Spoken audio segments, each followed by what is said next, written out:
see chapter 3, classification of business activities. So in this we are going to see how the goods are produced and where it is produced and how it is reaching the consumers. அதுதான் இப்போ பார்க்க போகிறோம். So first moving on to the introduction, the manufacturers produce the goods for the consumers at a point of location. So here what they are saying is ஒரு இடத்துல manufacture பண்ணுறாங்க, producing த goods. So அப்போ அது எப்படி consumers கிட்ட reach ஆகுது, consumers கிட்ட எப்படி அது சேருது அப்படிங்கிறது தான் பார்க்குறோம். ஸோ அந்த they distribute the goods to the final consumer through intermediaries like wholesaler, retailer, distributors அந்த லைக். ஸோ இது என்ன சொல்கிறாங்க அப்படின்னா, ஒரு பொருள் உற்பத்தி பண்ணுறாங்க, அது நேரடியாக கன்சியூமர் கிட்ட அவங்களே கொண்டு சேர்த்துருவாங்களா? இல்லை. So what will happen is the intermediaries. So note this word intermediaries. Intermediaries அப்படின்னு சொன்னால் யாரெல்லாம் அது டினோட் பண்ணுது அப்படின்னா, ஹோல்சேலர், ரீட்டெய்லர், டிஸ்ட்ரிபியூட்டர் அப்படிங்கிறவங்கள தான். ஸோ இவங்க மூலயமா தான் நம்ம ஹோல்சேல் மார்க்கெட், ஹோல்சேலர் கிட்டேருந்து வாங்குவோம், ரீட்டெய்லர் கிட்டேருந்து வாங்குவோம் இல்லையா, ரீட்டைல் ஷாப்ஸ். ஸோ அதை தான் சொல்கிறேன், அவங்க தான் நம்மக்கிட்ட அந்த பொருளை கொண்டு சேர்க்குறாங்க. So all these process taking place from the point of production to the point of consumptions are collectively called as business activities. So production placeல இருந்து கன்சம்ஷன் பிளேஸ் வரைக்கும் என்னென்ன ஆக்டிவிட்டீஸ் நடக்குதோ அதுதான் நம்ம என்னன்னு சொல்கிறோன்னா பிஸ்னஸ் ஆக்டிவிட்டீஸ் அப்படின்னு சொல்கிறோம். So next will see what are the business activities. business activities அப்படின்னா என்ன அப்படிங்கிறது பார்க்கலாம். So this can be classified into two broad categories. So one is industry and another one is commerce. Yes, so but commerce can be classified into trade and auxiliaries to trade. So we'll move on to the industries. Industries na enna? Industry na நமக்கு தெரிஞ்ச வரைக்கும் என்ன, ஒரு பொருள் உற்பத்தி பண்ணுவாங்க and it will be in large production, அதாவது ரொம்ப பெரிய அளவில் செய்வாங்க. இது எல்லாமே தான். ஸோ லைக் மெக்கானிக்கல் ஆக்டிவிட்டீஸ் இருக்கும் அதில், அண்ட் டெக்னிக்கல் ஸ்கில்ஸ் இருக்கும். இது எல்லாமே தான் நம்ம என்னன்னு சொல்லுவோம், what will say it as it is industries. So like cotton textile industry, அப்புறம் வேறு textile producing goods from cotton, அப்புறம் which all include firms, electronic goods செய்கிறது, லைக் பேங்கிங், இன்சூரன்ஸ். ஸோ இந்த மாதிரியான banking sectors, banking industries, insurance industries, இது எல்லாமே நம்ம என்னன்னு சொல்லுவோம்னா இண்டஸ்ட்ரின்னு சொல்லுவோம். ஸோ அது என்ன ப்ரீஃபாக இப்போ என்னன்றதை பார்க்கலாம். So industries refers to economic activities which are connected with the conversion of resources into useful goods. So economic ஆக்டிவிட்டீஸ்னாலே நம்ம என்ன, economic activities and non economic activities you have seen right. So economic activities அப்படின்னு சொல்லும்போது which are connected with the conversion of resource into useful goods. அப்போது அதுக்கு ஒரு connection இருக்குது. எது இருக்குன்னா, கன்வர்ஷன் ஆஃப் யூஸ்ஃபுல் குட்ஸ்க்கு இருக்கிறதுக்கு இது ஒரு கனெக்ஷனாக இருக்குது. So the production side of business activity is referred as industry. அப்போ ப்ரொடக்ஷன் சைடில் பாயிண்ட் ஆஃப் வியூலேருந்து நம்ம பார்க்கறது எந்த இடத்துல ப்ரொடியூஸ் பண்ணுறாங்களோ அது நம்ம என்னன்னு சொல்லுவோம், அந்த பிஸ்னஸ் ஆக்டிவிட்டியை நம்ம இண்டஸ்ட்ரின்னு சொல்லுவோம். Generally the term industry is used for activities in which mechanical and technical appliances and technical skills are involved. So இது கிளியராக புரியும்னு நினைக்கிறேன். மெக்கானிக்கல் ஆக்டிவிட்டீஸும் technical appliance and technical skills எதெல்லாம் இன்வால்வ் ஆகிருக்கோ அதெல்லாமே நம்ம என்னன்னு சொல்லுவோம்னா இண்டஸ்ட்ரின்னு சொல்லுவோம். So these includes activities relating to the producing and or processing of goods as well as breeding and raising of animals. The term industry is also used to mean group of firms producing similar or related goods. So industry அப்படிங்கிற is also used to mean எதை நம்ம இண்டஸ்ட்ரீஸ்ன்னு சொல்லலாம் அப்படின்னா, group of firms ஒரே மாதிரியான ப்ராடக்ட்ஸை வெவ்வேறு இடத்துல செய்வாங்க இல்லைங்களா. ஸோ அதையுமே நம்ம என்னன்னு சொல்லுவோம்னா இண்டஸ்ட்ரின்னு சொல்லுவோம். For example cotton textile industry refers to all manufacturing units producing textile goods from cotton. அப்போ காட்டன்லேருந்து தயாரிக்கிற டெக்ஸ்டைல்ஸ் ப்ரொடியூஸ் பண்ணுறாங்க இல்லையா, அப்போ அது எல்லாமே நம்ம என்னன்னு சொல்லுவோம்னா காட்டன் டெக்ஸ்டைல் இண்டஸ்ட்ரின்னு சொல்லுவோம். So it may be in some places வேறு வெவ்வேறு இடத்துல இருக்கும். ஒரே இடத்துல இருக்கிறத மட்டும் நாம் இண்டஸ்ட்ரின்னு சொல்ல மாட்டோம். வெவ்வேறு இடத்துல group of firms producing textile, அதாவது காட்டன்லேருந்து தயாரிக்கிற டெக்ஸ்டைல்ஸ் எல்லாத்தையுமே நம்ம என்னன்னு சொல்லுவோம்னா டெக்ஸ்டைல் இண்டஸ்ட்ரின்னு சொல்லுவோம். சிமிலர்லி எலக்ட்ரானிக் இண்டஸ்ட்ரீஸும் அதே மாதிரி தான். எலக்ட்ரானிக் ப்ராடக்ட்ஸ் குட்ஸ் வந்து ப்ரொடியூஸ் பண்ணுறாங்க இல்லைங்களா. ஸோ அப்போ அந்த கம்பெனிஸ், அந்த இண்டஸ்ட்ரீஸ் எல்லாமே நம்ம என்னன்னு சொல்லுவோம்னா எலக்ட்ரானிக் இண்டஸ்ட்ரி சொல்லுவோம். So further in common parallels, certain services like banking and insurance are also refers to in industry. அப்போது நம்ம வந்து இந்த எலக்ட்ரானிக் மட்டும் இல்லை காட்டன் செய்கிறது இல்லை வேறு ஏதாவது ப்ராடக்ட் செய்கிறது மட்டும் நம்ம வந்து இண்டஸ்ட்ரீஸ்ன்னு சொல்லுவோமா? இல்லை. பேங்கிங் அண்ட் இன்சூரன்ஸுமே நம்ம என்னென்னு சொல்லுவோம்னா இண்டஸ்ட்ரீஸ் அப்படின்னு சொல்லுவோம். So that will be called as banking industries and insurance industries etc. So let us see what are the kinds of industries. So industries can be classified on the basis of activity and on the basis of size. So first let us see on the basis of activity. So on the basis of activity la pathina, it can be classified into 3 types, that is primary, secondary and tertiary. So under primary it can be classified as extraction industries and genetic industry. Under secondary, manufacturing industry and construction industry. So manufacturing industry is classified into 3 types, that is analytical, synthetical and processing. And on the basis of size, it can be classified into 4 types, that is micro, small, medium and large. So one by one let us see now on the basis of activities. So activities pathina 3 types are classified பண்றாங்க. Primary industry, secondary industry and tertiary industry. First primary இண்டஸ்ட்ரினா என்ன அப்படிங்கிறது பார்க்கலாம். So primary industry அப்படிங்கிறது பார்த்திங்கன்னா with help of nature, அதாவது நமக்கு இயற்கையாகவே கிடைக்கக்கூடியது. It requires very little human effort, கொஞ்சம் மட்டும்தான் அதில் ஹியூமன் எஃபர்ட் இருக்கும். அப்போ எக்ஸாம்பிள் பார்த்தீங்கன்னா இதுக்கு வந்து அக்ரிகல்ச்சர் சொல்லலாம், farming, forestry, fishing, horticulture.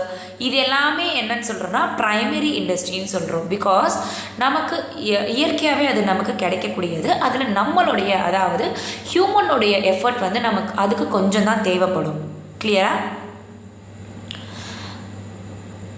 S. அதுக்கப்புறம் பார்த்தீங்கன்னா primary industry is concerned with production of goods with the help of nature. As I said before, it is a nature oriented industry which requires very little human effort. So இந்த பிக்சரில் பாருங்கள், agriculture பண்ணுறாங்க, farming பண்ணுறாங்க, so fishing பண்ணுறாங்க, horticulture, இது எல்லாமே வந்து comes under primary industry. So primary industries uses raw natural resources. So extractive industry which extracts the products from natural resources to consume. அதாவது extractive industry அப்படின்னு சொன்னாங்க. These industries extract or draw out the products from natural resources. அப்போ இயற்கையிலேருந்து நமக்கு கிடைக்கக்கூடியது மட்டும்தான் நம்ம என்னன்னு சொல்லுவோம்னா extractive industries. So products of these industries, இதுலேருந்து வர இண்டஸ்ட்ரீஸ் எல்லாமே பார்த்தீங்கன்னா usually transformed into many other useful goods. இது எல்லாமே வந்து நம்ம மற்ற யூஸ்ஃபுல் குட்ஸாகவும் நாம் வந்து என்ன பண்ணலாம்னா ப்ரொடியூஸ் பண்ணலாம். So by manufacturing industries. இதில் எக்ஸாம்பிளுக்கு என்னென்ன சொல்லலாம்னா it includes farming, mining, oil drilling, hunting and fishing operations. கிளியரா? Next will move on to the genetic industry. So genetic industries generally refers to breeding of flora and fauna. You might have studied this, flora and fauna. So in the industries பார்த்தீங்கன்னா these industries remains engaged in breeding of plants and animals for their use in further reproduction. அப்போ பார்த்தீங்கன்னா the seeds nursery companies, poultry, dairy, piggery, hatcheries, nurseries, fisheries, இது எல்லாமே comes under genetic industries. Clear? Next we'll move on to the Yes, so these genetic industry la paranga, these industries remains engaged in breeding plants and animals for their use in further reproductions. அதாவது ஃபர்தராக நம்ம வந்து அந்த அந்த அந்த reproduction base பண்ணி இந்த industries எல்லாமே நடக்கும். சி இந்த பிக்சர்ஸில் வந்து பிக்கரி, அப்புறம் டைரி, ஹேச்சரிஸ் அண்ட் நர்சரிஸ் இதெல்லாமே இருக்குது. நெக்ஸ்ட் பார்த்தீங்கன்னா secondary industry. So in the industries, these industries are concerned with using the material which are being extracted at the primary stage. அப்போ primary stage கிடைச்ச extractions வச்சு தான் இந்த secondary industries மூவ் ஆகும். So இது என்னென்னலாம் சொல்லலாம்னா, mining of an ore is a primary industry. Mining of ore is a primary industry. But manufacturing of steel by the way of further processing, அதாவது ரா அயன்ஸ்லாம் வந்து நமக்கு கிடைக்கிது இல்லையா, அது நம்ம என்னன்னு சொல்லுவோம்னா செகண்டரி இண்டஸ்ட்ரின்னு சொல்லுவோம். So secondary industries maybe further divided into secondary இண்டஸ்ட்ரீஸை வந்து நமக்கு வந்து எப்படி டிவைட் பண்ணுறாங்கன்னு பார்த்தீங்கன்னா, manufacturing industry and construction industry. So manufacturing இண்டஸ்ட்ரியே வந்து 4 பார்ட்டாக பிரியுது. That is analytical, synthetic, processing and assembly. So manufacturing இண்டஸ்ட்ரினா என்ன அப்படிங்கிறது பார்ப்போம். So these industries are engage in producing goods to processing of raw materials and thus creating from utilities. So இந்த raw materials பார்த்தீங்கன்னா creating from utilities. So they bring out the diverse finished products. இவங்க என்ன பண்ணுவாங்கன்னா ஒரு finished products-ஆக கொண்டு வருவாங்க. So which consumes or used through conversion of raw materials or partly finished materials in their manufacturing operations. So manufacturing industries may be further divided into 4 categories. Divide பண்ணுறாங்க. One is analytical industry, synthetic industry, processing industry and assembling industry.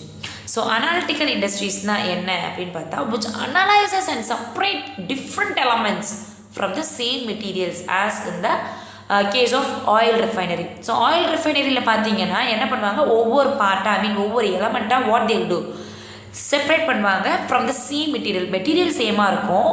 ஆனால் இவங்க என்ன பண்ணுவாங்கன்னா they separates the element.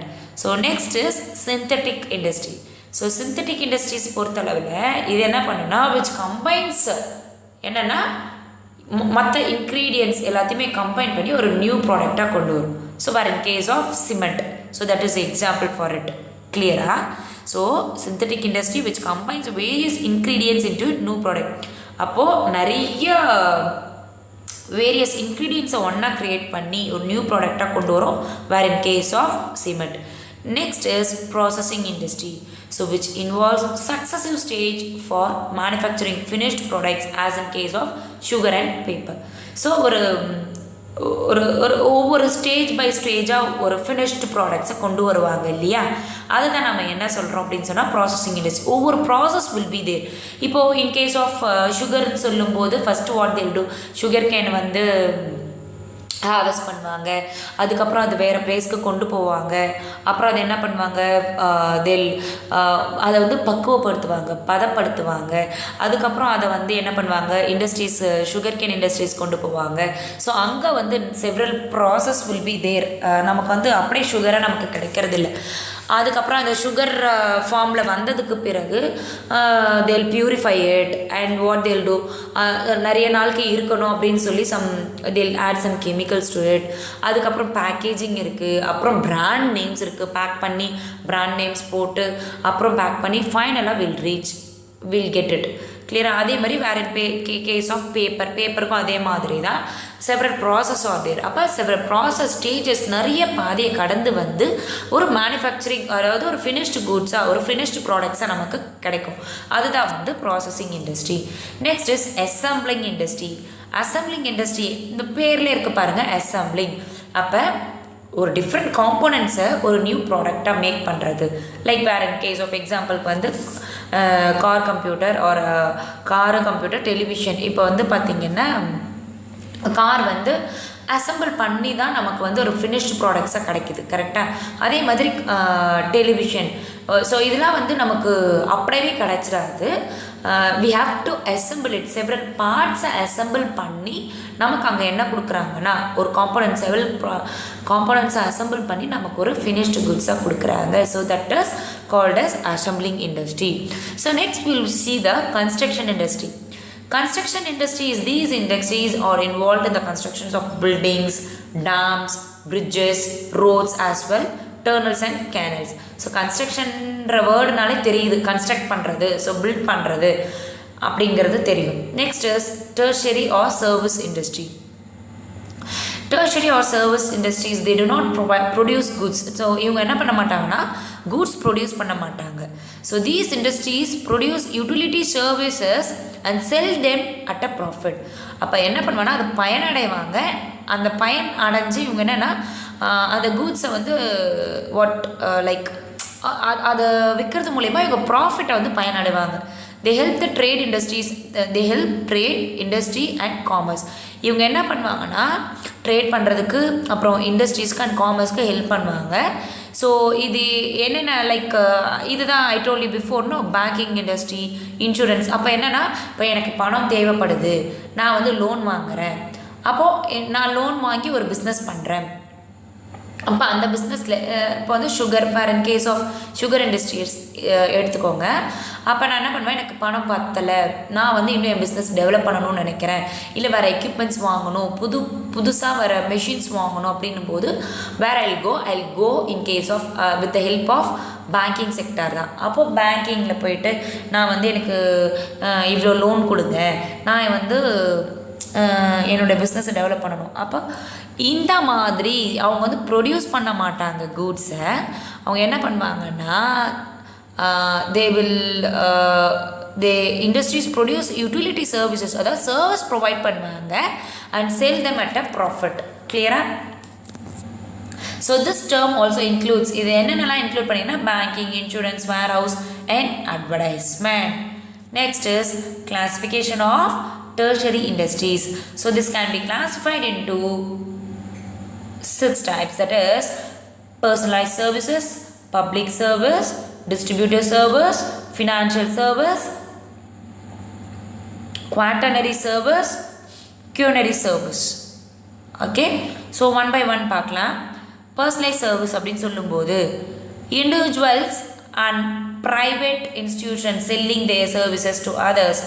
அதை இந்த பிக்சர்லேயே கொடுத்துருக்காங்க பார்த்தீங்களா. அப்போ ப்ளம்பர் இருக்காங்க அப்படின்னு சொன்னாக்கா ஒரு இண்டிவிஜுவல் பர்சன், அவங்க என்ன பண்ணுவாங்க, அவங்க சர்வீசஸை மற்றவங்களுக்கு கொடுப்பாங்க, அதுதான் பர்சனலைஸ்டு சர்வீஸ். ஸோ இந்த பிக்சரில் பாருங்கள், ஒன் கேர்ள் வந்து என்ன பண்ணுறாங்க, she is washing the vessels. அப்போது ஒரு வீட்டில் ஒரு பொண்ணு பாத்திரம் தேய்க்கிறாங்க அப்படின்னு சொல்லும்போது அவங்களால முடிஞ்ச சர்வீசஸை இன்னொருத்தவங்களுக்கு கொடுக்குறாங்க, where in case to get மணி.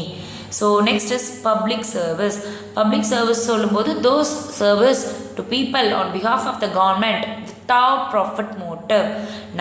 நான் வந்து கவர்மெண்ட் மூலயமா உங்களுக்கு சர்வீஸ் ப்ரொவைட் பண்ணுறேன், ஆனால் எனக்கு என்ன கிடையாது, ப்ராஃபிட் மோட்டிவ் கிடையாது. அதுதான் என்னது சொல்லி, அதாவது government hospitals, medical colleges and schools, government schools. Next is distributive service. Distributive serviceன்னு சொல்லும்போது எந்த மூலயமா நமக்கு நம்ம பொருள் எல்லாம் நமக்கு கிடைக்குது, இந்த ப்ராடக்ட் நம்ம ப்ராடக்ட்ஸ் எல்லாம் கிடைக்குது அப்படின்னு பார்த்தீங்கன்னா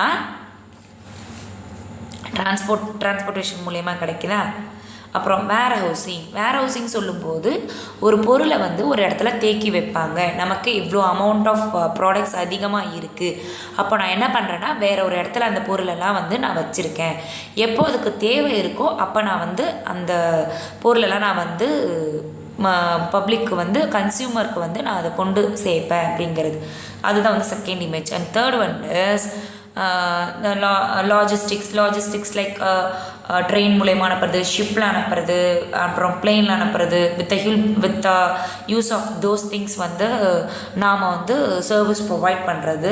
and next one is salesman. நம்ம பார்த்துப்போம் நிறைய சேல்ஸ்மென்ஸ் வந்து வீடாக வந்து நாம் இந்த மாதிரி நியூ ப்ராடக்ட்ஸ் விற்றுருக்கோம். Even the dictionaries also people use to sell now.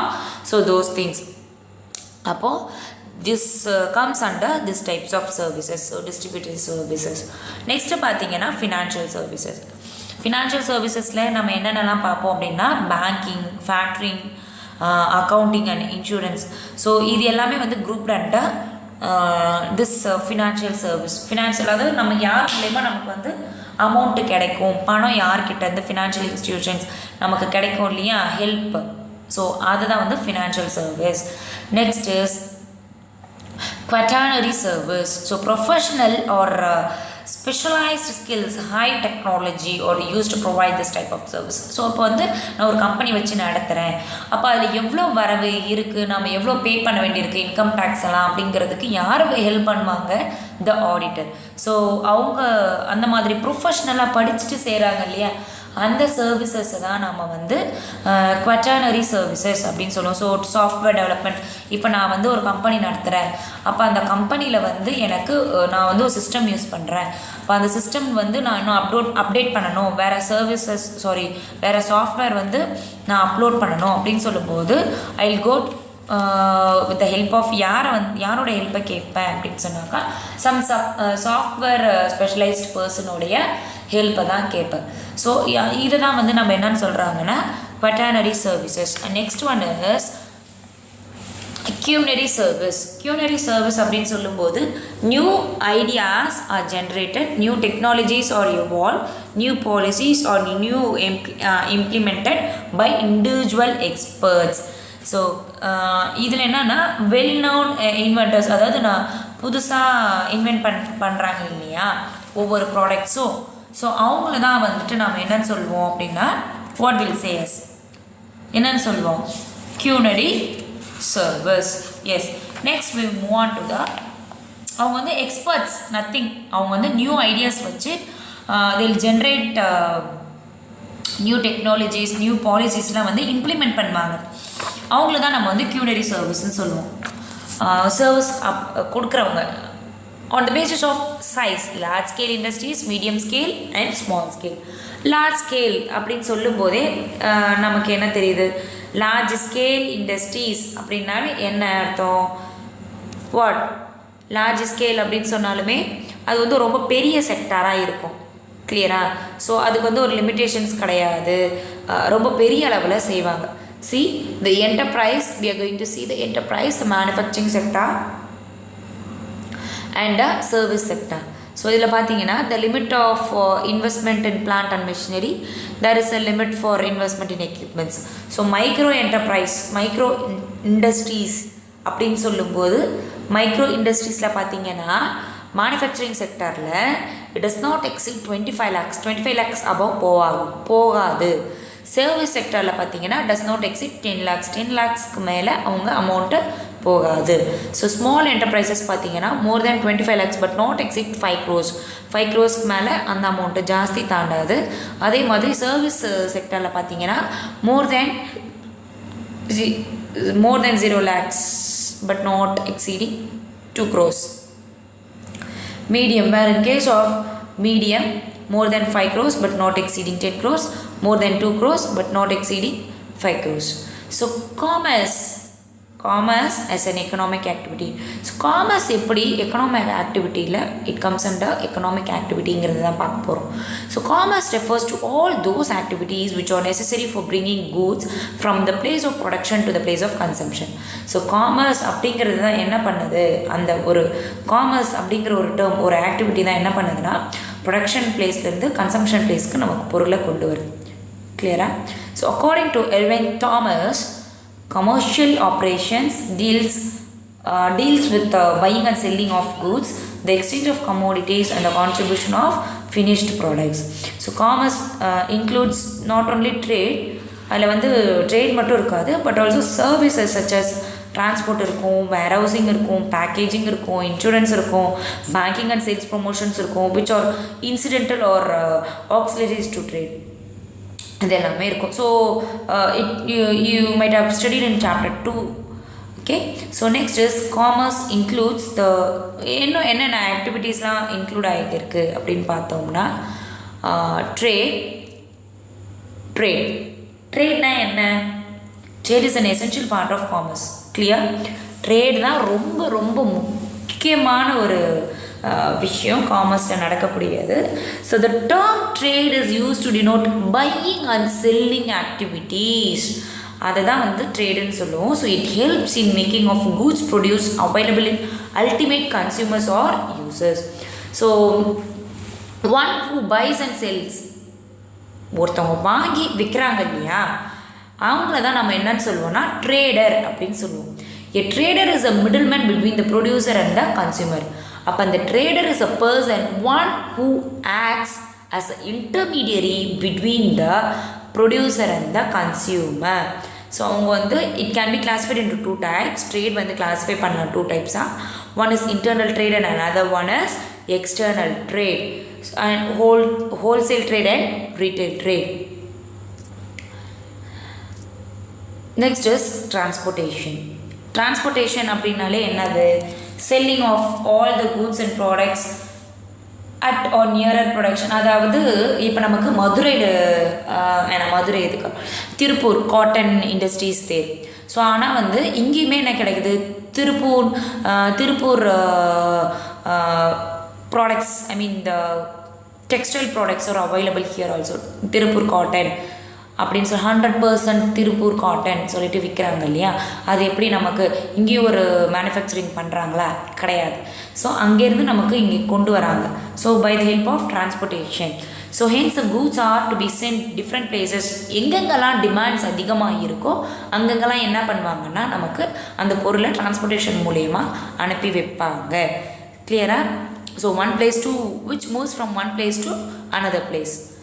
Another one is banking. So nowadays we cannot think of business without bank. Correct? Yes. எந்த ஒரு தொழில் செஞ்சாலுமே, எந்த ஒரு பிஸ்னஸ் பண்ணாலுமே நமக்கு முக்கியமான ஒரு அத்தியாவசிய தேவை என்ன அப்படின்னு சொன்னாக்கா பேங்க் தான். ஸோ ஒரு பிஸ்னஸ் ஸ்டார்ட் பண்ணுறதுக்கு, ஒரு ஸ்மூத்தாக ரன் பண்ணுறதுக்கும் நமக்கு என்ன வேணும் அப்படின்னு சொன்னால் மணி வேணும், பணம் வேணும். கரெக்டாக? ஸோ அப்போ அது யார் கொடுப்பா, நமக்கு பேங்க் தான் கொடுக்கும். ஸோ அந்த business activities cannot be undertaken unless the funds are available. அப்போது எனக்கு தேவையான அமௌண்ட்டு இல்லை அப்படின்னு சொன்னால் என்னால் சக்ஸஸ்ஃபுல்லாக ஒரு பிஸ்னஸ் பண்ணவே முடியாது. வேறு இன் கேஸ் ஆஃப் எதுக்குன்னு எனக்கு அமௌண்ட்டு தேவை அப்படின்னு சொன்னால் நான் நிறைய பர்ச்சேஸ் பண்ண வேண்டியிருக்கும், ரா மெட்டீரியல்ஸ், அப்புறம் வந்து மற்ற எக்ஸ்பென்சஸ் வேறு ஏதாவது பிஸ்னஸில் எனக்கு வரலாம். இது எல்லாத்துக்குமே நான் என்ன பண்ணணும் அப்படின்னா எனக்கு ஒரு ஃபண்டு வேணும்.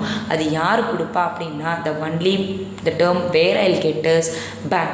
So thus banking helps business activities to overcome the problems of finance. அப்போது ஒரு ஃபினான்ஷியல் ஓவர்கம், அதாவது ஃபினான்ஷியல் க்ரைசிஸ் வராமல் இருக்கிறதுக்கு நமக்கு எது ஹெல்ப் பண்ணும் அப்படின்னு சொன்னாக்கா பேங்கிங் செக்டர் மட்டும்தான் நமக்கு ஹெல்ப் பண்ணும். நெக்ஸ்ட் ஒன் இஸ் இன்சூரன்ஸ் சர்வீசஸ்னால் என்னது? இன்சூரன்ஸ்ன்ற வார்த்தை நீங்கள் கேள்விப்பட்டிருப்பீங்க. So business involves various types of risk. எந்த ஒரு பிஸ்னஸ்லையுமே பார்த்தீங்கன்னா நமக்கு என்ன இருக்குன்னா அதிக அளவில் ரிஸ்க் இருக்குது. கிளியராக? ஸோ அப்போ factory building, machinery, furniture etcetera இதில் எந்த மாதிரி வகையான ரிஸ்க்லாம் நம்ம வந்து ஃபேஸ் பண்ணுவோம்னு பார்த்தீங்கன்னா ஃபேக்ட்ரி பில்டிங்கில் இருக்கும், மிஷினரி சில சமயத்தில் வந்து மிஷினரி வந்து டேமேஜ் ஆகிக்கிட்டு இருக்கும், furniture etcetera. So must be, அதாவது ஃபயர் மூலயமா தெஃப்ட், மிஷினரி நிறைய பேர் திருடிட்டு போயிருக்கலாம், ஃபர்னிச்சர் திருடிட்டு போயிருக்கலாம், இல்லை வேறு ஏதாவது ரிஸ்க் நிறையா இருக்கும், நேச்சுரல் கலாமிட்டிஸ். இந்த மாதிரியான டிசாஸ்டர்ஸில் நான் என்ன பண்ணுறேன்னா என்னுடைய பிஸ்னஸ்க்கு நான் இன்சூரன்ஸ் பண்ணி வைக்கிறேன் அப்படின்னு சொன்னால். ஸோ அதில் வந்து மெட்டீரியல்ஸ் அண்ட் கூட்ஸ், நம்ம வந்து மெட்டீரியல்ஸ் அண்ட் கூட்ஸ் வந்து ஸ்டாக் வச்சுருப்போம். ஸோ அப்போ அது வந்து டேமேஜ் ஆகிடுச்சு, இப்போ தீ பிடிச்சி எரிஞ்சு போச்சு அப்படின்னு சொல்லும்போது நமக்கு அது ஒரு ரிஸ்க் ஆஃப் லாஸ் தான். சரியா? ஸோ அப்போ என்ன பண்ணுவாங்க அப்படின்னா employees are required to product. அப்போ வந்து நம்ம எம்ப்ளாயீஸாக இருக்கும்போது நான் என்ன பண்ணணும்னா அந்த ரிஸ்க் ஆஃப் ஆக்சிடென்ட் நான் வந்து என்ன பண்ணி வைக்கணும்னா நான் வந்து ப்ரொடக்ட் பண்ணி வைக்கணும். So on payment of nominal premium, ஒரு சர்டன் ப்ரீமியம் அமௌண்ட்டை நான் என்ன பண்ணி வைப்பேன்னா பே பண்ணி வைப்பேன். The amount of loss or due damage and consumption for injury if any can be recovered from the insurance company. நாம் வந்து இது யூஷுவல் தான். இது வந்து இந்த டேர்ம் பார்த்திங்கன்னா நம்ம வண்டிக்குமே வந்து இன்சூரன்ஸ் பண்ணி வைப்போம். இப்போது ரீசெண்ட் இல்லை, ஒரு 2-3 இயர்ஸ் பேக்கில் வந்து சென்னையில் வந்து ஃப்ளட்டு வந்துச்சு. ஸோ அப்போ அந்த ஃப்ளட்டில் பார்த்திங்கன்னா நிறைய கார்ஸ் வந்து தண்ணியில் மூழ்கி போச்சு. அப்போ அதோடய என்ஜின் வந்து வேஸ்ட்டாக போயிடுச்சு. நாங்கள் வந்து நிறைய லேக்ஸ் அண்ட் லேக்ஸ் கணக்கில் போட்டு நாங்கள் வந்து கார்ஸ் வாங்கினோம். அப்போ அந்த கார்ஸ்லாம் வந்து இந்த மாதிரி டேமேஜஸ் ஆகிடுது அப்படின்னு சொல்லியிருந்தாங்க. அப்போ அதெல்லாம் என்ன பண்ணுவாங்க, நம்ம தூக்கி போட்டுருவோமா? இல்லை, என்ன பண்ணியிருப்போம்னா நம்ம இன்சூரன்ஸ் போட்டு வச்சுருப்போம். அப்போ ஏதாவது ஒரு லம்சம் அமௌண்ட் நம்ம போட்ட அமௌண்ட்லேருந்து நம்ம இன்சூரன்ஸ் பண்ணுறதுக்கு ஒரு அமௌண்ட் போட்டிருப்போம். ஏதாவது கொஞ்சம் அமௌண்ட்டு நமக்கு என்ன பண்ணுவாங்கன்னா இன்சூரன்ஸ் கம்பெனிலேருந்து நமக்கு கொடுப்பாங்க. கிளியராக? அதுதான் வந்து insurance. So next is warehousing அப்படின்னு சொல்லும்போது இது எதை டினோட் பண்ணுது? வேர் ஹவுசிங் கூட்ஸ் வந்து நம்ம வந்து சேல்ஸ் ஆகாமல் கன்சியூம்டு இமீடியட்லி ஆஃப்டர் ப்ரொடக்ஷன், அதாவது ப்ரொடக்ஷனுக்கு அப்புறம் உடனேவே நமக்கு மார்க்கெட்டில் கிடச்சிருக்கு. ஸோ இது எல்லாமே நான் வந்து உடனே என்ன பண்ணலைன்னா மார்க்கெட்டில் கொடுக்கல. அப்போ நான் அதெல்லாம் என்ன பண்ணுறேன்னா ஒரு அரேஞ்ச்மெண்ட், ஒரு special arrangement must be made for that product. அப்போ அந்த ப்ராடக்ட் ஆஃப் குட்ஸ் ஒரு இடத்துல நம்ம வந்து சேவ் பண்ணி வைக்கணும், ஐ மீன் ஸ்டோர் பண்ணி வைக்கணும் to prevent from loss or damage. So அந்த இடத்த தான் நம்ம என்ன சொல்கிறோம்? Warehousing. So warehousing helps business firms to overcome the availability of goods when it is needed. And price வந்து அதிகமாக இருக்குது அப்படின்ற டைமில் நான் வந்து என்கிட்ட வந்து வேர் ஹவுசிங்கில், ஐ மீன் குடோனில் வச்சுருக்கேன். அப்போது என் ப்ராடக்ட் வந்து நான் என்ன பண்ணுவேன்னா மார்க்கெட்டில் கொடுப்பேன். அப்போது to earn profit, prices are there by maintain at reasonable level through continuous supply of goods. So next we'll see the comparison between the industry, commerce and trade. So first we'll move on to the meaning பார்த்துருவோம். இண்டஸ்ட்ரினா என்ன? Extraction, reproduction, conversion, processing and construction of useful products. இதுதான் வந்து நம்ம என்ன பண்ணுவோம்னா இண்டஸ்ட்ரியை சொல்கிறோம். காமர்ஸ் அப்படின்னா என்ன? Activities involving distribution of goods and services. அப்போது அந்த ஆக்டிவிட்டீஸ் எதுக்கு? டிஸ்ட்ரிபியூஷன் ஆஃப் குட்ஸ் அண்ட் சர்வீசஸ்க்கு நம்ம ஒரு ஆக்டிவிட்டி பண்ணுவோம் இல்லையா, அதுதான் நம்ம என்ன சொல்கிறோம்னா காமர்ஸ் சொல்லுவோம். ட்ரேடுனா நம்ம வாங்கி விற்கிறது தான் நம்ம ட்ரேட், வாங்கி விற்கிறோம். ஸோ அப்போ அந்த sale of goods and services ரெண்டுத்தையுமே நம்ம என்னன்னு சொல்லுவோம்? ட்ரேடுன்னு சொல்லுவோம். So let us see the scope of industry consists of all the activities involving the conversion of materials and semi-finished products into finished products. So மெட்டீரியலாக இருந்து நான் semi-finished products ஆக்கி அப்புறம் full-fledged நமக்கு ஒரு ப்ராடக்ட்ஸ் கிடைக்கிறது தான் வந்து நம்ம இண்டஸ்ட்ரீஸ் சொல்லுவோம். Where in case of commerce, it comprises of trade, auxiliaries to trade. So comprises of trade and auxiliaries to trade is தான் வந்து நம்ம காமர்ஸ்ன்னு சொல்லுவோம். And where in case of trade, comprises of exchanging of goods and services. அப்போது exchange of goods and services நம்ம ட்ரேடுன்னு சொல்லுவோம். Next one is கேபிட்டல்னு சொல்லும்போது industries பொறுத்தளவில் நாம் லார்ஜ் அமௌண்ட் ஆஃப் கேபிட்டல் தான் இன்வெஸ்ட் பண்ணி ஆகணும். ஒரு கொஞ்சம் குறைச்சலான அமௌண்ட் வச்சு நம்ம என்ன பண்ண முடியாது அப்படின்னு சொன்னால் இன்வெஸ்ட் பண்ணவே முடியாது. Where in case of commerce need for capital is comparatively less. அப்போ வந்து காமர்ஸ் பொறுத்தளவில் நமக்கு கம்மியான குறைச்சலான அமௌண்ட்டு தான் தேவைப்படும். Where in case of trade small capital is needed to maintain the stock and to grant credit. Next is risk. பார்த்திங்கன்னா எப்போவுமே industries பொறுத்தளவில் அதிக அளவில் ரிஸ்க் இருக்கும். கிளியராக? அப்புறம் வேறு in case of commerce related risk is involve. இங்கே ட்ரேட்லேயுமே சேம் தான். ரிஸ்க் வந்து relatively riskous less riskous involve. ரெண்டுத்துலேயுமே பார்த்திங்கன்னா ரிஸ்க்குன்றது வந்து ரொம்ப கம்மி. எதில்? காமர்ஸ்லேயும் ட்ரேட்லேயும். வேறு side it represents supply side of goods and services. So industries பொறுத்தளவில் அவங்களுக்கு என்னென்னா நான் வந்து பொருளை சப்ளை பண்ணிடணும். ஓகேவா? அடுத்தது வந்து காமர்ஸ் வந்து it represents demand side of goods. அப்போ வந்து டிமாண்டை க்ரியேட் பண்ணி குட்ஸ் அண்ட் சர்வீசஸ் ப்ரொவைட் பண்ணுறது. அதே மாதிரி தான் trade, it represents both supply and demand.